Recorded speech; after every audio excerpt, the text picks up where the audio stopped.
진성환의 시사야.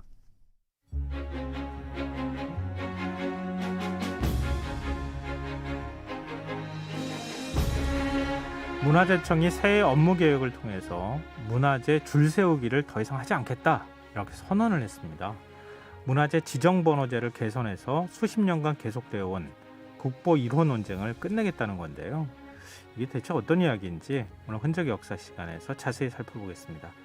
이기환 경향신문 선임기자 스튜디오에 나와 계십니다. 안녕하세요. 네, 안녕하십니까. 네. 네. 문화재 지정번호와 문화재 관리번호. 네. 이거 어떤 차이가 있는 거예요? 한마디로 얘기하면요. 국보 1호다, 보물 1호다, 사적 1호다 뭐 이런 식으로 외부에 발표하거나 표현하지 않겠다라는 뜻입니다.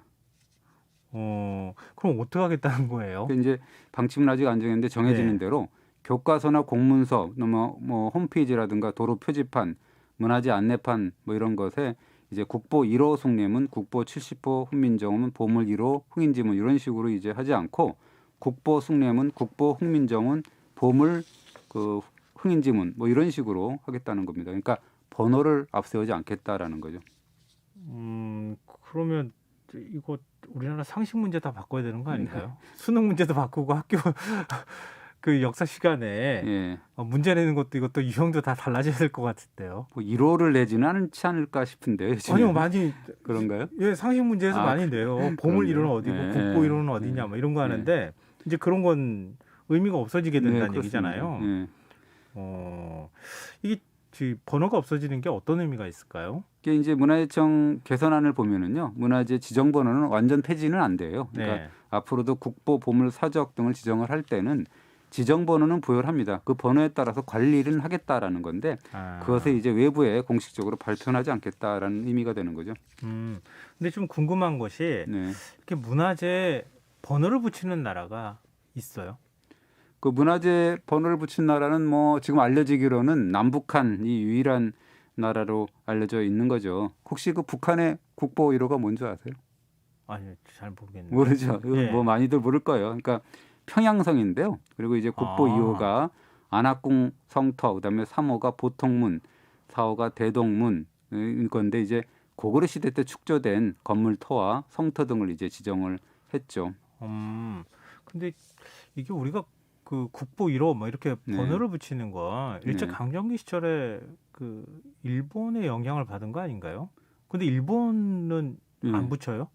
그 일본도 사실은 뭐 우리가 알려지기로는 그 사실 되게 헷갈려요. 그래서 저도 뭐 이렇게 취재를 많이 하고 그래도 이게 되게 그 명확하지가 않아서 좀 고민이었는데 네. 그 문화재 지정 번호를 없애고 그래서 우리가 잘 아는 고류지, 그러니까 목조 방가 사유상 있잖아요. 거기에 네. 우리가 늘 붙는다는 국보 1호라고 붙었잖아요. 근데 그것도 관습적이고 비공식적이고 상징적인 번호에 불과하다라고 우리가 말들을 해왔는데 예. 그런데 이제 일본 정부, 즉 일본 문화청의 홈페이지를 검색을 해보면 일본의 국보 및 중요 문화재 중에서 미술품 조각편에 지정번호가 부여되어 있더라고요. 예를 들자면 지금 아까 이게 말씀드렸던 고류지 목조 방가사유상의 경우를 보면 국보제 0001호 이런 식으로 분명히 지정되어 있더라고요. 그럼 국보 1호가 있긴 있는 거 아니에요? 그런가 봅니다. 근데 우리는 좀 다른 게 우리는 모든 분야를 통틀어서 국보 1호를 숭례문이라고 했지 않습니까? 네. 근데 일본의 예를 보면 문화재를 8가지로 세분을 해가지고 각 분야마다 지정번호를 매겼다. 그래서 국보 1호가 8개 분야에서 나온다. 그래서 건조물, 고문서, 고고자료, 공예품, 회화, 조각, 서적, 역사자료 이런 식으로 이제 세부 분야를 나눴는데 그래서 이제 방가사유상의 경우는 조각 부분에 이제 국보 1호고 그래서 8개 국보 1호 중에 하나가 되는 거다라는 건데 다만 일본에서는 이렇게 부여된 지정번호는 있지만 그 각종 책이나 간행물이나 연구 자료 이런 데서는 거의 쓰이지가 않기 때문에 사실상 없어진 것이다라고 그렇게 인식되고 있는 것 같습니다. 아까 말씀하셨던 그 방가 사유상이 0001호 예. 이렇게 번호를 붙인 건데 그거는 으뜸이라는 의미라기보다는 그 분야에 있어서 한 분야에 있어서 1호 뭐 이런 의미 정도라고 보이는데. 근데 처음에 이제 뭐 그렇게 지정을 할 때는 그럴 수도 있겠지만 지금 0001호로 돼 있거든요. 근데 이제 지금은 그것이 우리도 사실은 그 이런 지정번호를 버리게 되면 네. 왜 이렇게 남기는가 하면은 발표는 안 하는가 하면은 효율적으로 관리하기가 어렵다는 그런 현실적인 측면이 있거든요. 그래서 지정번호는 남기되 그냥 관리번호로 두겠다라는 거여서 뭐 아직 확정된 건 아니지만 앞으로 이제 여러 동향을 보고서 이렇게 그 자문도 받아가면서 개선안을 최종 확정한다고 합니다. 근데 이게 뭐라 그럴까요? 이 겉으로 드러나는 번호에 대해서 우리가 그동안에 많이 집착해왔던 거니까 이런 생각을 하게 되고 그 번호를 없애면은 말씀하신 것처럼 관리 번호 형태로 네. 일단 번호로 관리하는 게 뭐 우리 하다못해 엑셀 작업할 때도 좋잖아요. 그렇습니다. 근데 그런 관리의 유용성 측면에서 번호를 부여하는 것이다. 그렇죠. 그럼 달리 말하면은 번호를 완전히 이제 없애게 된다고 하는 것은 우리가 국보에 대한 인식 자체도 바꿔야 된다는 의미 아닌가요? 그렇습니다. 뭐 아시다시피 국보 1호를 둘러싼 정말 수십 년간의 논쟁 뭐 아시지 않습니까? 뭐 잊을만 하면 네, 뭐 그렇죠. 나오고 그랬는데 특히나 진짜 이제 국보 이론 맞아 뭐 이런 얘기를 많이 했었잖아요. 특히 이제 광복 50년, 60년, 70년 이럴 때 이제 10년 주기로 이제 부각이 됐는데 무슨 역사 바로 세우기라든가 일제 잔재 청산 뭐 이런 식으로 해서 슬로건을 내세우는 10년 단위에 그때 차원에서 이제 부각이 된 거고 특히 1995년에 불꽃 논쟁이 벌어졌다 그럽니다. 그래서 결국 전문가 일반이 참여하는 여론조사까지 갔는데 그 결과 문화재 전문가 중에서는 10명 중 6명 그리고 일반 시민들은 10명 중 7명이 그 국보 1호 교체를 반대를 했어요. 그러니까 국보 1호를 바꾸자는 논쟁은 결국 유지하자는 쪽의 승리로 끝났다라고 볼 수가 있는 거죠. 그럼 국보 1호를 바꾸자고 하는 쪽에서는 어떤 문화재가 첫 번째가 되어야 한다고 보는 거예요? 당시에도 이제 그 만약 바꾼다면 어떤 것이 국보 1호여야 되느냐라는 질문에 그 훈민정음이 석굴암을 아주 근소한 차이로 6% 정도 차이가 났더라고요. 그 차이로 눌렀고 그 뒤를 이제 팔만대장경이라든가 다부탑이라든가 첨성대 순으로 이제 그 따랐습니다. 그럼 바꾸지 말자고 하는 주장은 뭐예요?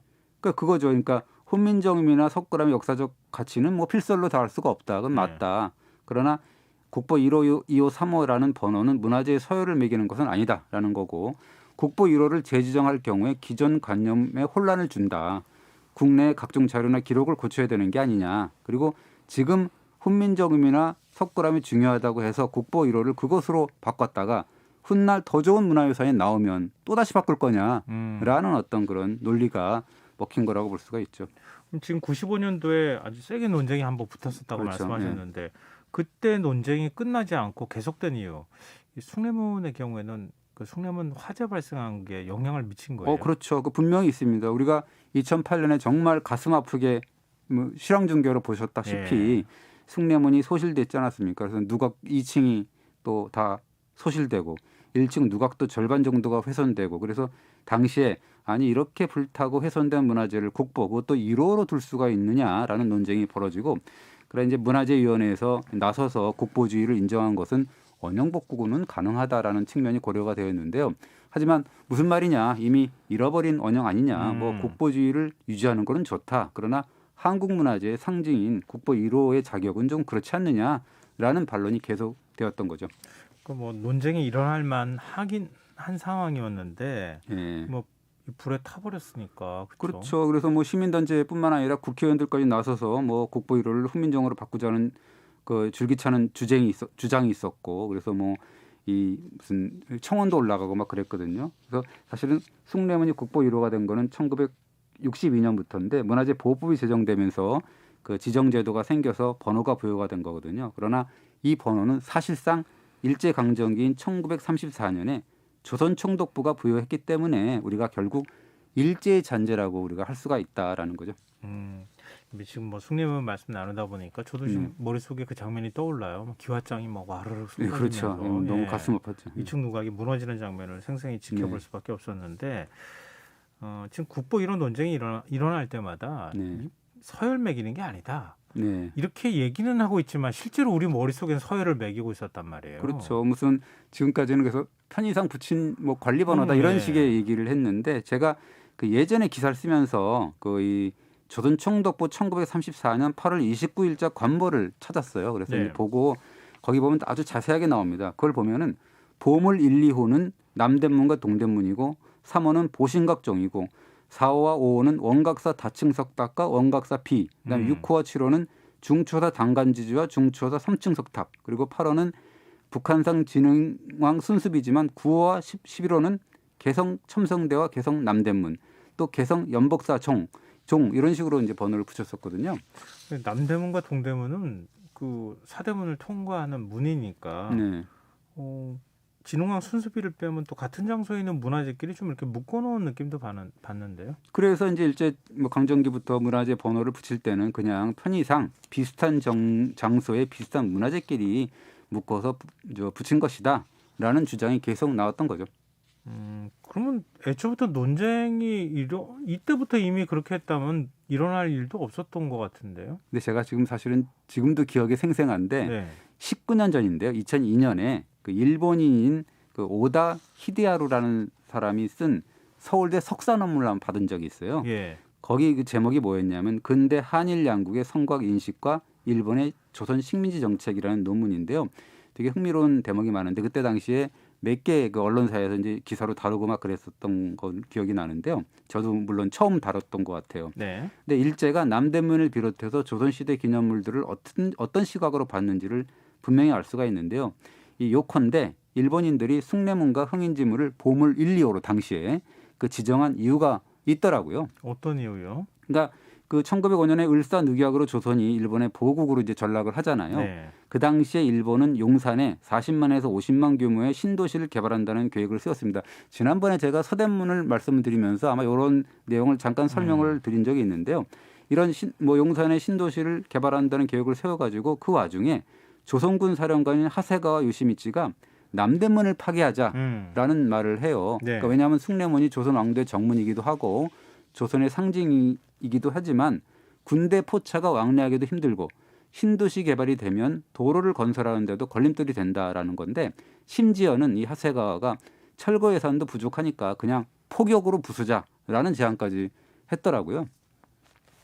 일본에 있는 것 같으면 이렇게 얘기를 했을까 이런 생각을 좀 하게 당연히 되는. 안 했겠죠. 어떻게 대포를 쏴서 부수자는 얘기를 해요. 네, 그러게요. 지금 그런 상황에서 어떻게 살아남은 거예요? 그러면 근데 이제 그 당시에 한성 승보 사장이면서 일본인 거류민 단장이던 나카이라는 자가 극력 반대했는데 뭐 다른 이유는 아니고 뭐라 그랬냐면 남대문은 임진왜란 때 가토 키요마사가 입성한 문입니다. 그리고 임진왜란 당대 건축물은 남대문 이외에 두세 가지밖에 없다. 파괴하는 것이 아깝지 않느냐라고 했다는 거고 그러면 흥인지문은 어떠냐? 흥인지문도 마찬가지다. 흥인지문 즉 동대문은 임진왜란 때 고니시 유키나가가 입성한 문이다라고 한 거죠.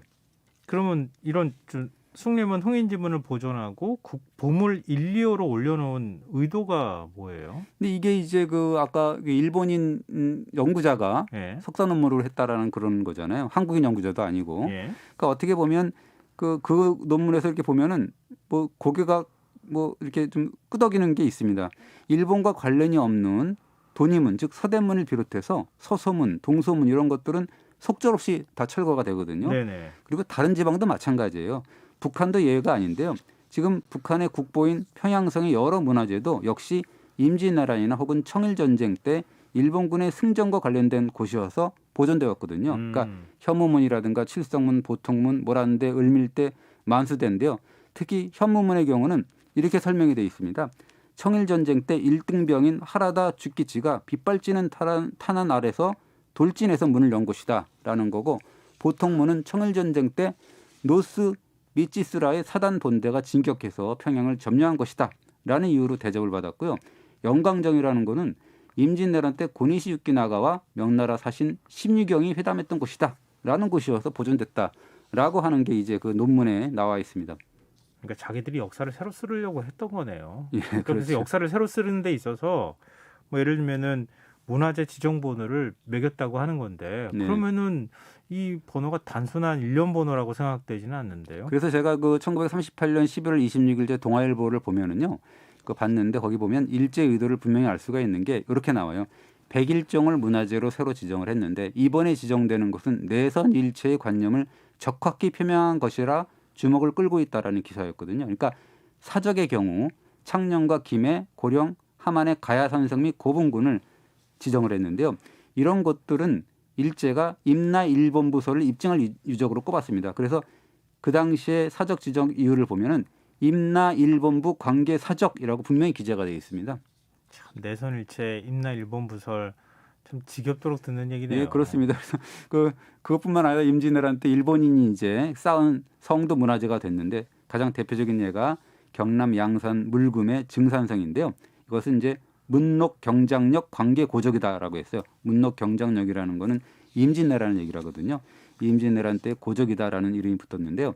임진왜란 때 다대 마사문해가 쌓았다라고 해서 고적 사적의 반열에 오른 거죠. 그리고 우리가 잘 아는 사적 1호 포석정 네. 지정한 것도 이제 미심쩍다라고 지난번에도 한번 잠깐 말씀드린 것 같기도 하고 그런데요. 뭐 임금이 뭐 나라 망하는 줄 모르고 술판 벌이다가 뭐 죽임을 당한 곳이다. 뭐 이렇게 과거에는 우리가 알려져 뭐 잘 알고 있었잖아요. 있죠. 네. 그래서 이제 경혜왕이 술판을 벌이다가 견훤왕의 침입을 받아서 비참하게 죽었다라는 건데 일제는 사실 어떻게 보면 뭐가 그렇게 신났는지 굳이 이 포석정을 멋대로 정비를 해놓고 굳이 사적 1호로 지정을 합니다. 가보면은요, 뭐 가보시면 알겠지만 물이 흘러드는 입수구 부분의 일부도 없고 물이 빠지는 출수구 부분도 없어요. 그런 채로 그냥 덩그러니 이렇게 짜맞춰서 정비를 해놓고 그냥 바로 사적 1호로 이제 지정을 해버리는 거거든요.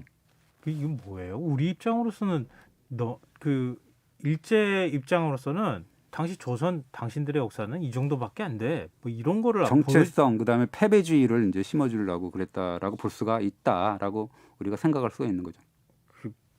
과거에 저도 그 우리 뭐 백이민족 뭐 이런 표현이 있잖아요. 네. 그 일본이나 외국인들 시각에서 바라봤을 때 백이민족이다 뭐 이렇게 얘기한 걸 우리가 그걸 지금도 여전히 믿고 있다 이런 걸 제가 본 적이 있는데 그거랑 같은 맥락이네요.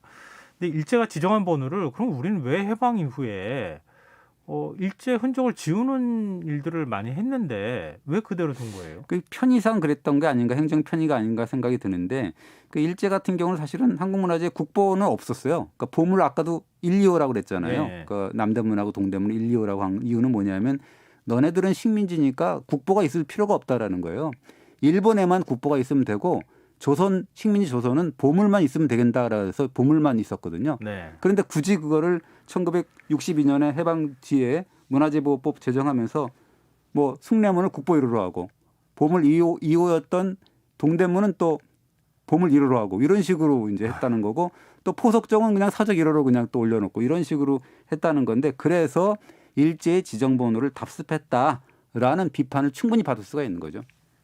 일제 강점기 시절에 역사를 배운 학자들이 그걸 그대로 뭐 이어갔다라고도 또 한편으로 생각이 드는데요. 뭐 그럴 수 있습니다. 앞으로 숭례문에서 국보 1호라는 수식어가 이제 완전히 사라지는 거죠. 뭐 물론 이제 지정번호는 남아있기 때문에 사라지는 것은 아니지만 굳이 그렇게 수식하지 않겠다는 거여서 우리의 인식 속에서 이제 그 점차 사라지게 돼 있다라는 생각이 듭니다. 일본처럼 그랬지 않을까 생각이 듭니다. 우열을 매기는 이런 방식의 인식은 이제 사라지는 것이다. 예. 그러니까 국가가 공식적으로 그런 일을 하겠다라고 지금 선언을 한 것이다. 예, 다름이 그렇습니다. 없다 이런 얘기인데요. 근데 그래도 숭례문은 뭐 국보 자격이 있다 없다 이런 거를 떠나서 국민들의 가슴 속에 지금 남아 있는 거 아닌가 싶어요. 사실은 숭례문 같은 경우는 뭐 고려에서 조선으로 넘어가는 목적 건축의 변화 과정을 잘 보여주는 건축물이다. 그리고 장중하고 절제미가 있고 균형미가 뛰어나다 그래서 그리고 또 한양도성의 정문이잖아요. 어떻게 보면 이 국보로서의 가치는 차고 넘치고요. 뭐 그러기 때문에 절대 폄훼해서는 안 된다는 거고 현재 국보가 348호까지 있고요. 보물은 2238호 그다음에 사적은 519호까지 있거든요. 유물 한 점 한 점이 이제 나름대로의 어떤 역사와 가치를 지닌 것이니까 한결같이 다 한 점 한 점 다 사랑해 주시고 아껴 주시길 바랍니다. 네, 맞습니다. 그때 숭례문 화재 났을 때 많은 분들이 이거 500년 된 정문이었어? 네. 이거 사실 그때 알고 많이 놀라신 분들도 있거든요. 저도 새삼 숭례문을 바라보게 됐는데 그런 식으로 역사적 가치를 우리가 다시 되새기는 그런 기회를 이번에 좀 삼았으면 좋겠습니다. 저 청취자 4222 쓰시는 번호 쓰시는 청취자분께서 오늘 문화재 번호에 대해 새로운 것을 많이 알고 배우게 돼서 감사하다 이런 뜻도 전해주셨네요. 오늘 흔적의 역사 지금까지 경향신문 이기환 선임기자 함께했습니다. 오늘 말씀 고맙습니다. 네, 감사합니다. 오늘 모바일 상품권 당첨자는 홈페이지 공지사항에서 확인하실 수 있습니다. 김성환의 시사야 오늘 시사 여기서 마치도록 하겠습니다. 편안한 밤 되십시오.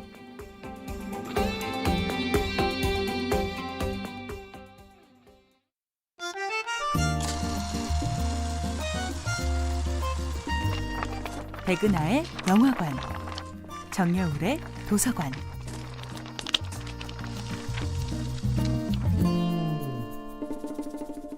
안녕하세요. 여러분과 아름답고 풍요로운 책 이야기를 나누고 있는